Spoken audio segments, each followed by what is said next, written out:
মহিলারা তালিমে যাওয়া ভালো কিনা? মহিলাদের বড় তালিম হইল ঘরে। কোথায়? আসতে কইছেন? ঘরে। এটা হলো মহিলাদের জন্য ফরজ। এটা কি? নিজের ইজ্জতের হেফাজত করা, লজ্জাস্থানের হেফাজত করা, ঘরে পর্দা করা, স্বামীর সংসারের পাহারা দেওয়া, তার ছেলে মেয়ের দায়িত্ব পালন করা, এটা হলো মহিলাদের উপরে কি? ফরজ। আর বাইরে যেয়া তালিম করা, এটা হলো ছোট্টখাট্ট নফল। নফল বলি নাই, ছোট্ট খাট্ট নফল। তো কোনটা বেশি জরুরি?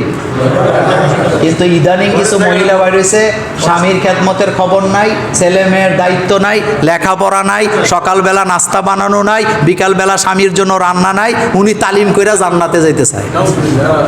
আছে না? এরপরে আরো সমস্যা আছে। এই মহিলা নিজে তো নিজের তালিমের নামে নিজের ঘরের দায়িত্ব পালন করেই না, যেই ঘরে যায় ঢুকছে ওই ঘরের লোকদেরকে দায়িত্ব পালন করতে দেয় না।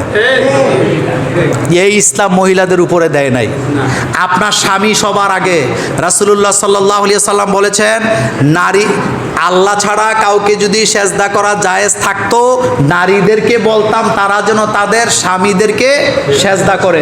সুতরাং মহিলারা বাইরে যেয়ে তালিম দেওয়ার চাইতে কোটি কোটি গুণ বড় ফরজ হলো ঘরের ভিতরে দায়িত্ব পালন করবে। সে পর্দায় থাকবে, সে স্বামীর খেদমত করবে, ছেলে মেয়ের দায়িত্ব পালন করবে, সংসারটা দেখে রাখবে, স্বামীর সম্পদকে পাহারা দিবে।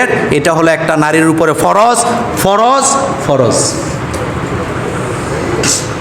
ইজা সাল্লাত খামসাহা ওয়া সামাত শাহরাহা ওয়া আহসানাত ফারজাহা ওয়া আতাত বালাহা ফাআদখালাহুল্লাহুল জান্নাহ।